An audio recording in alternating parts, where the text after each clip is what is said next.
All right, guys. Let's take a trip back 2017, hunting Southern Ohio. Uh, I had a rough year 2016. If you remember the episode Heartbreak, you know what I'm talking about. And this year I'm looking for some redemption. And had actually had one of my target bucks die early season. It was a big 150-inch 10 point. I'd had pictures of this deer for probably 4 or 5 years. And he died of blue tongue. The landowner had actually called me while I was hunting another farm a few miles down the road and told me that he had died. And he had found him across the road. And I called the game warden and got a carcass tag and was able to at least get his horns. But just after he had died, I had this 10 point show up on camera. And he definitely a shooter in my book. Wouldn't be my biggest deer, but definitely a shooter. And didn't really put a lot of focus on that farm. I'd hunted over in Willowwood quite a bit. Had a lot more shooters on camera there. Really the only buck that I had on camera in Cold Grove was that 10 point, the only shooter anyway. But I would go there usually on Sundays and hunt. And early season, it was early October. I want to say like the second week of October. Got in there that morning and hunted. It was probably 9, 10 o'clock that morning, and this deer started working his way in. And was working his way down a haul road, working towards a mineral site. And it got kind of spooked and ran off for a minute. And he got out about 80 yards. I hit him with a snort wheeze, and he wheeled right around. And was kind of surprised that being that early he responded to that. But definitely showed me he was a dominant buck in the area. And he come up with 38 yards, and I ranged him, drew back on him, held good, and shot right over his back. And I was kicking myself. I come off a rough year already, and I thought, man, this is how I'm starting the year out.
Right.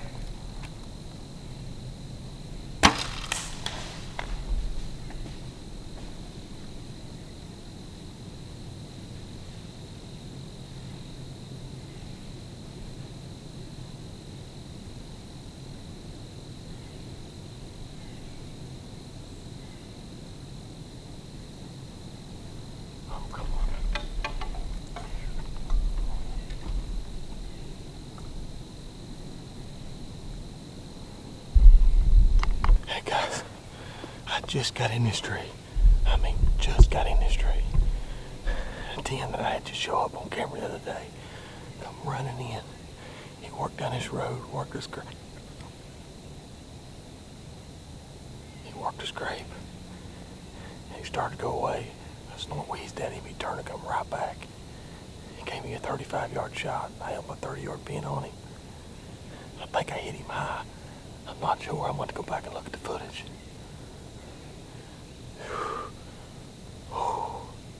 He ran straight down his holler. I couldn't really tell what was going on. Had to wait and find out. You guys stay with us. Hey hunters, Phil Bullock here, inventor of the brand new Bunkerhead head concealment system. We all know conventional face masks are annoying. They're itchy, don't fit well, and fog your glasses. And face paint is a mess. And hooded jackets block your vision and confine your movement. Well, those problems are all solved with the new patented head concealment system by Bunkerhead. Simply slide the bunker clips onto your own ball cap and insert the patented no-touch face mask. No more itchy fabric or fogged up glasses. And if all you want to do is cover your face, then the no-touch face mask, that's all you need. But when you do want to cover your whole head, simply add the hoodie attachment. The hoodie turns when you turn. No more loss of vision or confinement. It's total comfort. For added camouflage, simply slide small branches beneath the elastic tether and disappear into the background. Afraid of losing your sunglasses? Well, just secure them under the elastic tether. It's the brand new head concealment system by Bunkerhead. Get yours today at bunkerhead.com. I think I missed. I think I shot over its back. We'll climb down here in a minute and go look at my hair, but looking at the footage, I think I went over his back.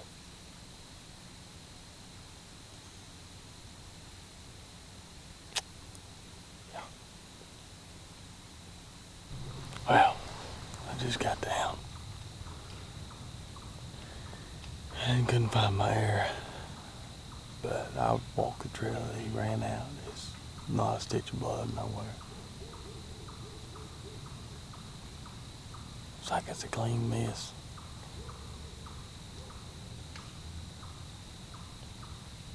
What can you do? Climb back up and try again. It sucks.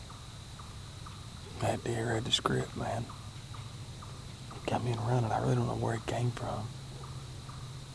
And put binoculars on him. That's 10. See, come up on this road. Started walking down it. Got up probably 40 yards, just didn't have a shot. And he turned, he kind of worked correct a little bit, then he turned, started walking away. I threw a snort wheeze at him. He come on a beeline, right down that road. I thought, man, it's gonna be toast, it's gonna be cake.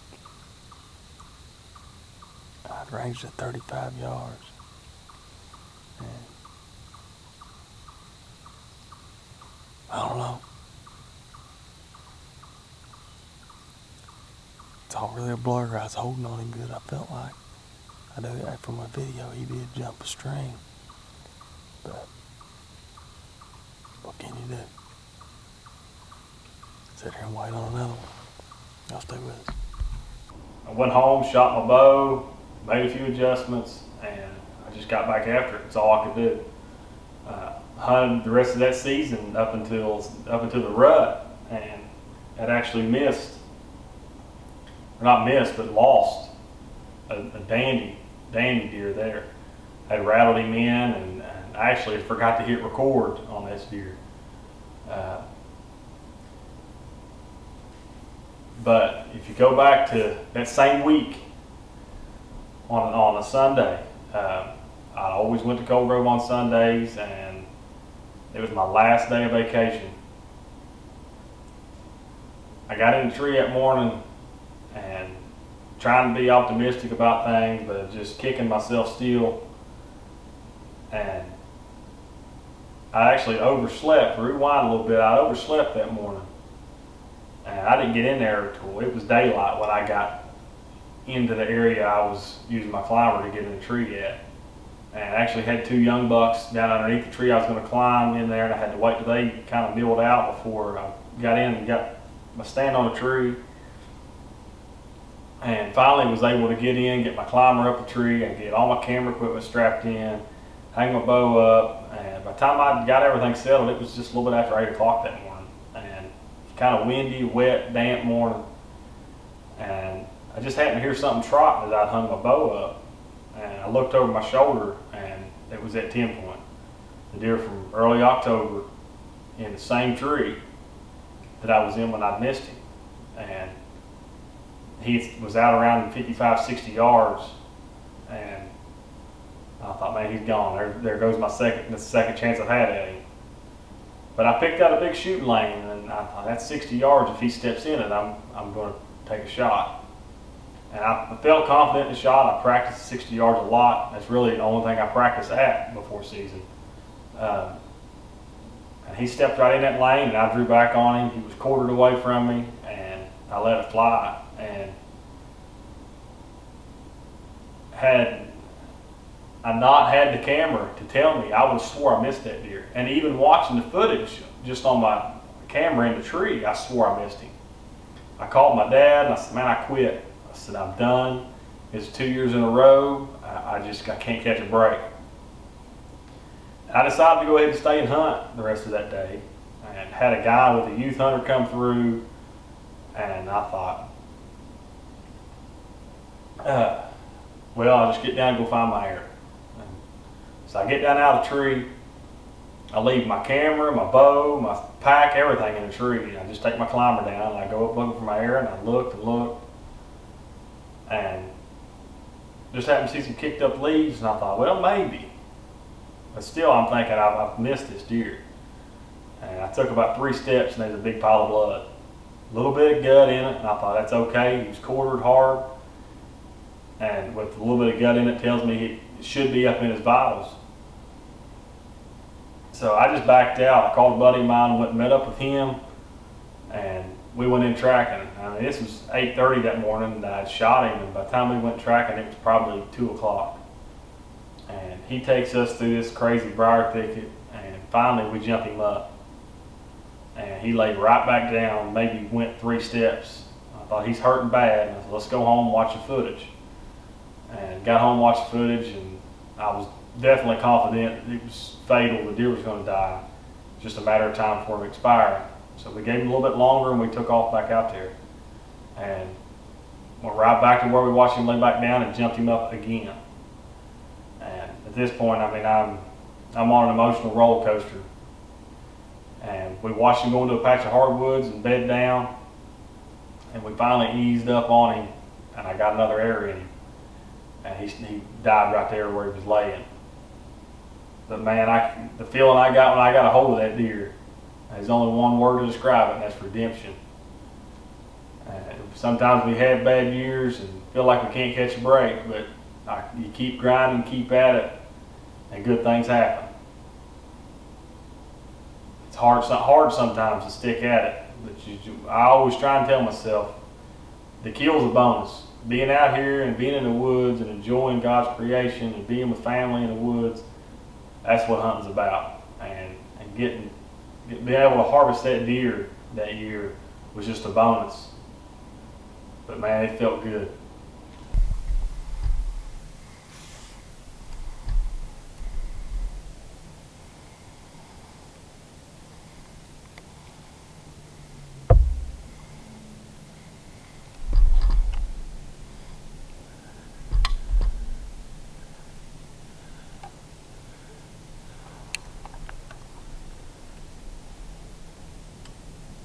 Matt.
I thought I missed. I got in here this morning, I didn't have time to do an intake, I had time to do nothing. I just got in the tree. I was running behind, there was deer in here this morning when I had to wait on them to move to get out of here before I could get in and get my climber on the tree. I got in here, got hooked up, climbed up the tree, set up all the camera equipment, and just heard something as I just knocked an arrow on my bow. And I turned around and there was a big deer just trotting off, flagging. He ran out about 60 yards and stopped. And he was quartered hard. I put it at the back of his rib cage and I let loose. And I thought I shot over his back. I thought I missed. I mean, I just thought I missed. And I climbed down just to go look and find my arrow. I had hunters come through here on a youth hunt, and so I just thought, well, I'm gonna climb down and at least go try and find my arrow, make sure that I didn't hit him. And I got down there, and there's blood everywhere. I found some white hair. I can't really see it where I hit on the footage, but I'm gonna go back and look at it some more. Really need it on the TV so I can see better, but I called a buddy of mine. He's gonna try and get down here and help me. He's went into a big thicket. I mean, it's really, really thick. I tracked probably 70 yards of really good blood. It's got some gut in it, but it's got a lot of bubbles. And the arrow should be up inside of him, just doing damage right now. Should be right up in his lungs. So it's been I shot him about 8:30 this morning. So I'm gonna slip down, I'm gonna pack all my stuff up and climb down, take everything down to the four-wheeler, take everything off with the four-wheeler down to the truck, give him plenty of time, and then we'll come back up in here in a little while, and hopefully we got a big buck now. It's been a rough year. It's hard for me to get my hopes up right now because I've had such a rough year. Rough 2 years. I've lost 2 really big deer the past 2 years. I mean, my gut tells me that he's hit good, but my mind's telling me otherwise. So we're just gonna pack up, get out of here, and hopefully we'll have BBD here in just a little bit. You gotta stay with us. Well, I went and picked up a buddy of mine. We come back in here tracking. I shot the deer at 8:40 this morning, and we just jumped him up. I can't really tell on just looking on the camera where the shot hits. I know he was quartered away, and I know there's gut on the ground with the blood. I think I've hit through the gut, liver, and in the one lung. Arrows broke off in him, so I think it's in the off shoulder. We've got probably 6 inches of arrow we found as we was tracking. But we jumped the deer up after about 150, 200 yards, and he went right back down. So we decided to back out. We want to go home. I'm gonna plug a camera in so I can see the shot on the big screen, and we're gonna head back up out here, hopefully recovering here this evening. Y'all stay with us. Alright guys, went home, looked at the footage. From what I can tell, should be a good hit on the deer. Just gonna give him time. I believe I've got gut, liver, and one lung. Arrow went in about mid-body, maybe just a hair low from mid-body, right back around the rib cage. Should have went right into the off shoulder. We've got about that much of my arrow we found while we was tracking. We're back here to where we come out and we backed out earlier. There's a lone beech tree about 50 yards from us is where we jumped him, and he laid back down. It's been about 2 hours since we jumped him. We went home and looked at everything. The way he acted, he should be laying up here dead. So we're just going to ease in here, and if we see him and he's not dead, we're going to try and get another shot at him. But we'll just see what happens.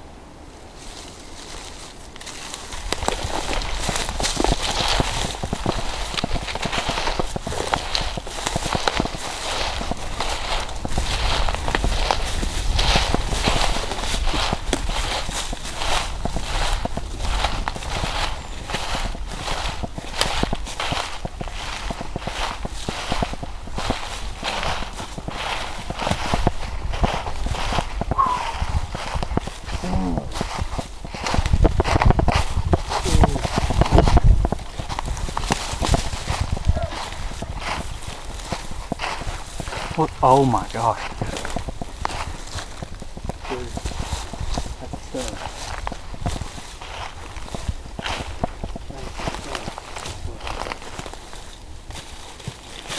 Yes, sir. Yes.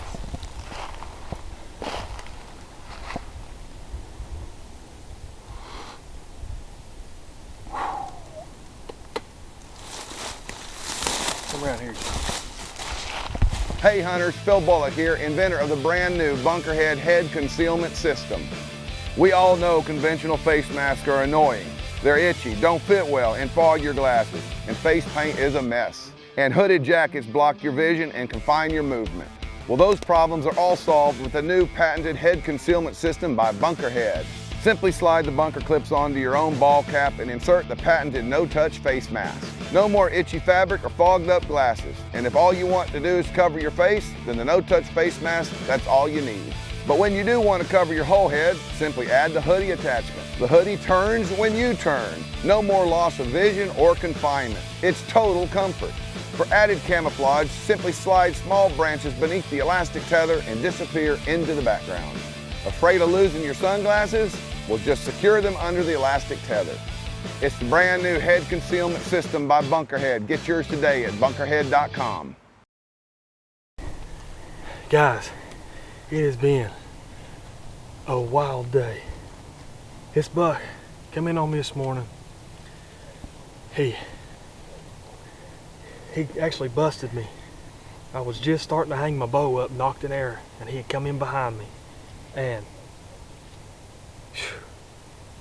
he ran back out to 60 yards, and I had one shot quartering away. I actually put it right here. It was a really good shot, stuck into his off shoulder. He was quartered really hard, and he just, let me pull him up here a little bit. Oh, that's a big body. But we jumped him once. We went home. We looked at the shot. We was confident it would kill him. We thought he went back down, and I'll be dang if he didn't jump back up again. And he ran down in this thicket here, or off it down this thicket in this patch of hardwoods. We got eyes on him. We watched him. We kept creeping up. Bad as I hate to say it, I had to put 2 more shots in him.